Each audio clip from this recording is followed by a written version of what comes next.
అంటే విలేజ్ బ్యాక్గ్రౌండ్లో పెరిగాను నేను. అమ్మమ్మ వాళ్ళ ఇంట్లో పెరిగాను. నా ఫ్యామిలీ అంతా విశాఖపట్నం, కానీ నేను మాత్రం నా గ్రాండ్ మా ఇంట్లో పెరిగాను అనమాట. నియరెస్ట్ ఏ కోడూరు అని అక్కడ స్టడీ చేశాను అనమాట. 10th క్లాస్ వరకు అక్కడ చేశాను. తర్వాత ఇంటర్మీడియట్ దేవరాపల్లి అని, అంటే విలేజ్ బ్యాక్గ్రౌండే అంతాను. సో ఆ చిన్నప్పుడు ఏమిటంటే ఈ బెగ్గర్స్ వాళ్ళు మన ఇంటికి వచ్చి అడుక్కోవటం ఇలా ఉంటుంది కదా, అలాంటి వాళ్ళకి హెల్ప్ చేయడం. నా ఫ్రెండ్స్ ఎవరైతే ఉన్నారో, ఏది 5th స్టాండర్డ్లో చదువుతున్న ఏజ్లో ఈ ఎస్సీ అమ్మాయిలు కానీ ఇలాంటి వాళ్ళకి, అయ్యో వాళ్ళు ఏంటి మనం తిన్నట్లేరు మనం ఉన్నట్లేరు అని అనుకొని వాళ్ళకి చాటుగా అవి ఇవి ఇచ్చేయటం. అంటే ఉంది, అది నాకు చిన్నప్పుడే ఉంది.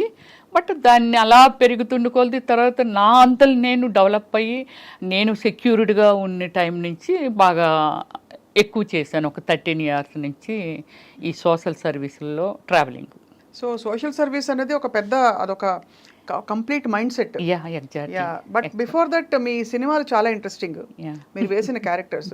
మీ ఫస్ట్ సినిమా నటన ఎలా మొదలైంది అసలు? అంటే యాక్చువల్లీ నేను ఎక్కువ బుక్స్ స్టడీ చేసేదాన్ని. స్టడీ చేసినప్పుడు ఈ నవల్స్ ఇవన్నీ చదువుతుండేదాన్ని. నెక్స్ట్ మంచి మంచి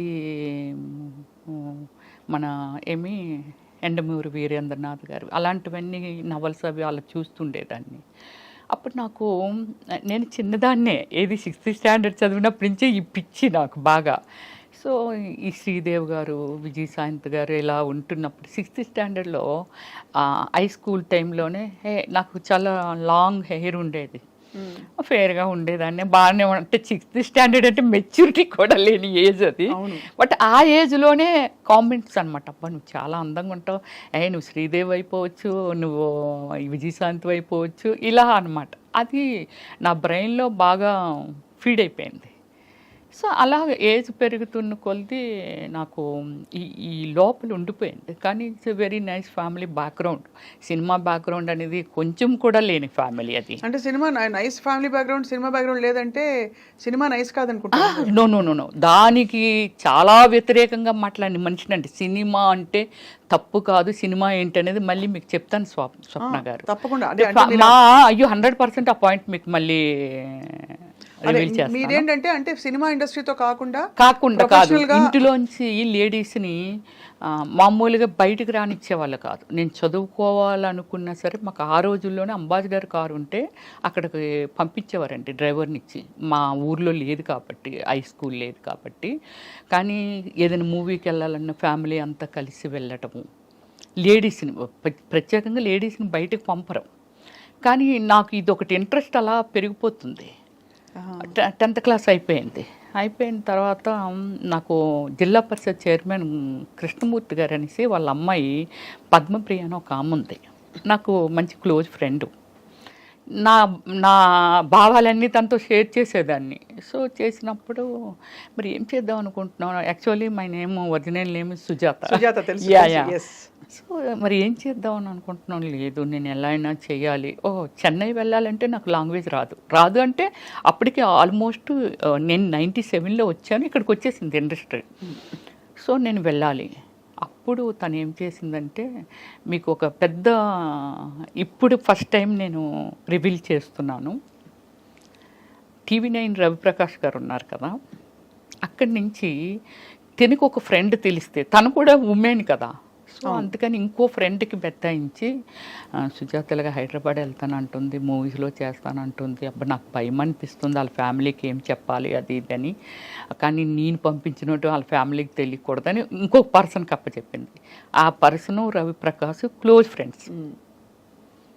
అప్పుడు రవిప్రకాష్ గారి దగ్గరికి నన్ను పంపించారు. So travelling it very short time, ఒక 3 days ఎంతో రవిప్రకాష్ గారితో ట్రావెల్ చేశాను. నన్ను బండి మీద రామానాయుడు స్టూడియోకి తీసుకొని వెళ్ళారు. ఆ బ్యాక్ నుంచి తీసుకొని వెళ్తే లక్కీగా ఏమిటంటే రామానాయుడు గారు కలిశారు. షూటింగ్ జరుగుతుంది, ఏదో తాత మనవడు సంథింగ్ ఏదో రిసీవ్ చేసుకున్నారు. ఇప్పటికీ రాజా ఉన్నాడు, రాజా తెలుసు, ఎగ్జిక్యూటివ్ మేనేజరు. సో రాజా లోపలికి ఆయన దగ్గరికి తీసుకెళ్తే, ఏమైనా డ్రామాలు అవి చేసావని అడిగారు రామానాయుడు గారు. అన్నిట్లకి నాది ఏంటంటే వాయిస్ లేదు, ఇదే అన్నిట్లకి ఇదే. నీకు మాటలు వచ్చా అని అడిగారు. అన్నీ అడిగారు, ఫోటోలు ఉన్నాయి, కొన్ని ఫొటోస్ ఉన్నాయా, లేదు. ఎక్కడి నుంచి వచ్చావు? వైజాగ్ నుంచి. మీ పేరెంట్స్ ఏం చేస్తారు అని అడిగారు. సార్ మా అన్ని గోల్డ్ బిజినెస్లు అవి సార్, డాడీ కూడా పొలిటికల్ ఫార్మరు, ఇవన్నీ చెప్పాను. మంచి కుటుంబం నుంచి వచ్చావమ్మా, వెళ్ళిపో, నీకేం తెలియదు, ఫోటో లేవు, ఎక్కడ చెయ్యలేదు, డాన్స్ రాదంటున్నావు, ఏది రాదంటున్నావు కదా, వెళ్ళిపో అని.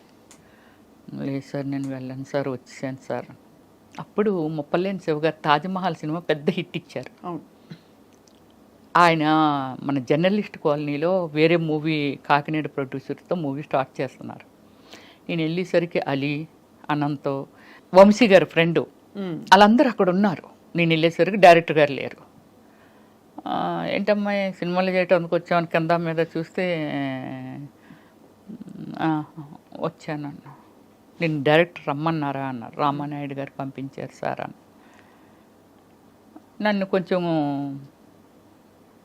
ఏమొచ్చు నీకు, ఏం చేస్తావు నువ్వు, ఎర్రబస్సు ఎక్కువ వచ్చేసావా, ఇలా మాట్లాడేవాళ్ళు. బట్ నాకు అప్పుడు దాన్ని కొంచెం సీరియస్గా తీసుకొని ఫీల్ అయిపోయి అంత ఏం లేదు, నేను ఇంకా ఫస్ట్ టైం ఎంట్రీ కదా, అలాగే ఉంటుందేమో అనుకున్నాను. డైరెక్టర్ గారు వచ్చి ఒక బ్లైండ్ సీన్ నాకు ఇచ్చారు. అంటే ఒక పెళ్లి కొడుకు, వాళ్ళలోనే పెళ్లి కొడుకు, నా వెనకాతలో ఒక ముగ్గురు వాళ్ళనే నిల్చోబెట్టి పెళ్లి చూపులకు వచ్చారు, నీకు ఇష్టం లేదు, నువ్వు బ్లైండ్ లాగా నటించాలి, కాలు తనుకొని ఎత్తేయాలి అన్నారు. సార్ కప్పు పగిలిపోద్ది అన్న. పర్లేదు, పగిలిపోతే కొనుక్కుంటాంలో, నువ్వు చెయ్యి అన్నారు. అంటే అప్పటికి మీరు ట్యూనింగ్లో ఉన్నారు, యాక్టింగ్ అంటే ఇలా ఉంటుంది అని? లేదు, అసలు నాకు తెలీదు, చేసేసాను అంతే. చేసేసాను. అంటే కప్పు పగిలిపోయినా పర్వాలేదు అన్నారుగా, చేశాను. బట్ వెంటనే ఆయన కోరుకున్న ప్రీడ్ మూవీ స్టార్ట్ చేశారు. వితిన్ 15 డేస్లోనేదో. యు బిలీవ్ స్వప్న గారు, త్రోట్ క్యారెక్టర్, సాంగ్స్లోను అన్నిటిలోనూ మంచి క్యారెక్టర్ ఇచ్చారు. గ్రేట్. 13 డేస్. అప్పుడు నాకు 24,000. ఎప్పుడు? 1997లో. ఎక్కువే. నీకు అంత రెమ్యునరేషన్ ఇచ్చారని. కానీ ఎక్కడ ఫస్ట్ టైం చేస్తున్నానని ఫీలింగ్, నాకేం కెమెరా ఉంది, అది ఉంది, ఏం లేదు స్వప్న గారు. అలా చేసుకుంటూ వెళ్ళిపోతున్నాను. మీతో కూడా ఎవరు వచ్చారు రమేశ్రీ గారు? ఎవరు రాలా. మీరు ఒక్కరే? ఎలా ఒక్కదాన్ని వచ్చాను. మాది గోల్డ్ షాప్స్ కదా, మా షాప్లో అప్పారావు అని శ్రీకాకుళం అబ్బాయి వర్క్ చేసేవాడు. వాళ్ళ సిస్టర్ ఇక్కడ ఉంది, ఏది మన చందానగర్లో. అక్కడికి వచ్చిన తర్వాత చూడండి, రవి తీసుకెళ్ళారు కదా, తీసుకెళ్ళి కొన్ని రోజులు మాట్లాడి అన్నీ చేసిన తర్వాత, అక్కడ మాట్లాడిన తర్వాత అబ్బాయి మా ఇంటికి, అంటే వీళ్ళు హైదరాబాద్ నుంచి శ్రీకాకుళం వచ్చి మా గోల్డ్ షాప్ గోల్డ్ కొనుక్కున్నందుకు వచ్చి మా ఇంటికి వచ్చారు. వాళ్ళ ట్రైన్ లేట్ నైట్. సరే భోంచేసి వెళ్ళిపోతారు, రమ్మనమ్మ అని చెప్పి భోజనానికి పిలిచారు. అప్పుడు వాళ్ళ దగ్గర నేను నెంబర్ కొట్టేశాను. ఏంటి? ల్యాండ్లైన్. సెల్లెలు లేవుగా అప్పుడు. అవును, అంతే కదా. ల్యాండ్లైన్ ఇచ్చారు. ఆ తర్వాత అన్నారు వాళ్ళ ఇంట్లో ఉండొచ్చు, నెంబర్ మారిపోవచ్చు, ఎంత డేట్తో వచ్చేసేవారు. రవి గారి దగ్గర నుంచి మళ్ళీ అక్కడికి వెళ్ళిపోయాను. ఆ నెంబర్ ఉందిగా, నెంబర్ కొడితే ఇక్కడమ్మ చందానగర్లో ఉన్నాం మేము, అయ్యో మీరు హైదరాబాద్ వచ్చారా ఏంటమ్మా, రా మా ఇంటికి రండి అని అది ఇదంటే అదే టైం అనుకొని వెళ్ళి వాళ్ళ ఇంట్లో మేబీ 15 డేస్ ఉన్నాను. ఈ మూవీ స్టార్ట్ అవుతుంది, నేను వెళ్ళడం అరోరా కాలనీ రోడ్ నెంబర్ 2లో అక్కడ హౌస్ తీసుకున్నాను. అదే నా ఫాదర్. 100%. ఇంట్లో వాళ్ళకి ఏం చెప్పారు? వచ్చి నన్ను తీసుకెళ్ళిపోవటానికి తర్వాత వాళ్ళు చెప్పారు. మరి నేను చెప్పాలిగా, అసలు నిజం చెప్పాలిగా, 15 డేస్ ఉన్నానుగా వాళ్ళ ఇంట్లో. అసలు విషయం చెప్పాను, ఇలాగిలాగా అంటే, అమ్మ అదేంటమ్మా అంత పని చేసావు, మంచి ఫ్యామిలీ, అలా చెప్పకుండా రావచ్చా. వాళ్ళు చెప్పింది నాకు అసలు లోపలికి వెళ్ళట్లేదు, నాకు ఇదొక్కటే కనిపిస్తుంది. సో అది నెక్స్ట్ నేను మంచి స్పోర్ట్స్ ఉమెన్ని, కబడ్డీ, ఖోఖో, రన్నింగ్, మంచి ప్రైజెస్ కూడా వచ్చాయి. బందర్ వరకు వచ్చాను నేను. ఇక్కడికి రాలేదు, కానీ మళ్ళీ చెన్నై వెళ్ళాను, ఇట్రాలా. సో అలాగే ఏమిటంటే వాళ్ళ ఇంటి దగ్గర నుంచి మా పేరెంట్స్కి వాళ్ళు ఫోన్ చేశారు. చేస్తే మా ఫాదరు బ్రదర్ వచ్చి చాలా సీరియస్ అయ్యారు. ఏం చేశారు, మీకు చెప్పకుండానే వచ్చేసాను, మీరు తీసుకెళ్ళా మరలా వచ్చేస్తాను. ఇదే నా ఆన్సర్, ఇదే ఉంది వాళ్ళ దగ్గర. వాళ్ళు ఏం చెప్పినా ఏం చేసినా. అప్పటికి మీరు మేజరే కదా? అప్పుడెక్కడ మేజర్, అప్పుడే 16 నా ఏజ్, అప్పటికి 16 ఏళ్ళే. 16 ఏళ్ళకి కాకపోతే బాగా బొద్దుగా ఉండేదాన్ని, అప్పట్లో హీరోయిన్లు అందరూ కొంచెం మెయిన్ క్యారెక్టర్స్ వాళ్ళు కూడా యంగ్ గా ఉండేవారు. లావుగా ఉండేదాన్ని. సో అప్పుడు డాడీ వాళ్ళు చెప్పినా ఏం చేసినా నేనైతే రాను అంటే అనకూడదు ఆ వాడు. మా అమ్మ ఎవరైనా అడిగినా చేసినా నా ఫస్ట్ మూవీ కోరుకున్న ప్రియుడు మార్కెట్లోకి వచ్చేంత వరకు నేను చచ్చిపోయాననే ఒక టాకు. రియల్లీ అంటే అంత ప్రెస్టేజింగ్గా ఫీల్ అయ్యారు. ఒక ఫ్యామిలీ నుంచి చేయకుండా వెళ్ళడము ఇదంతా అనేది. ఆడపిల్ల వెళ్తే కంగారు పడతారు కదండి. కానీ మిమ్మల్ని మీరు ఎలా సంభాళించుకున్నారు అప్పట్లో? అంటే ఇండస్ట్రీలో రకరకాలు అంటారు కదా, ఇప్పుడు పరిచయం చేస్తామని తీసుకెళ్ళి మోసం చేసే వాళ్ళు ఉండొచ్చు. ఇండస్ట్రీలో చాలా మంది ఇలాగా, అంటే ఇవన్నీ వినడమే మనం. అవును. కానీ అఫ్ కోర్స్ చాలా మంది గొప్ప నటీమణులు, గొప్ప సక్సెస్ఫుల్ అయిన ఆర్టిస్టులు వందల మంది ఉన్నారు, వేల మంది ఉన్నారు. మీ ఎక్స్పీరియన్స్ ఏంటి రమేశ్రీ గారు? నేను స్వప్న గారు ఫస్ట్ నుంచి సమ్ లైక్ వెరీ లిమిటెడ్ ఉమెన్ని, ఇన్ని లాంగ్వేజెస్, ఒక 400 పైన మూవీసు, ఇన్ని చేసి ఇన్ని జాతీయ అవార్డులు, స్టేట్ అవార్డులు, is a dare and dash. నా కైండ్ ఆఫ్ యాక్టర్స్ ఎవరు సినిమా మేకింగ్ చేసిన వాళ్ళు ఇంతవరకు లేరు. కథ, స్క్రీన్ ప్లే, డైరెక్షన్, ప్రొడ్యూసింగ్ అన్నీ నేనే చేసుకొని సినిమాని కూడా రిలేట్ చేయగలిగాను అని అంటే, so world wise very famous అయిపోయాను ఓమల్లి తర్వాత. అందరూ రవివర్మ పెయింటింగ్స్ అన్నారు కానీ నేనని ఎవరు అనలేదు.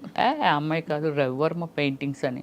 పెద్ద పెద్ద రాసి మూవీస్ నరసింహరావు గారు కానీ, రామానాయుడు గారు కానీ, పెద్ద వాళ్ళు అందరూ అన్నారండి. రాఘవేంద్రరావు గారు కూడా ఆ పోస్టర్లు చూసి ఇట్లా అమ్మాయి కాదు పెయింటింగ్స్ అవి అని వాళ్ళంట. అంటే పబ్లిసిటీకి పెయింటింగ్ చేయించని అనుకున్నారు. అదే కానీ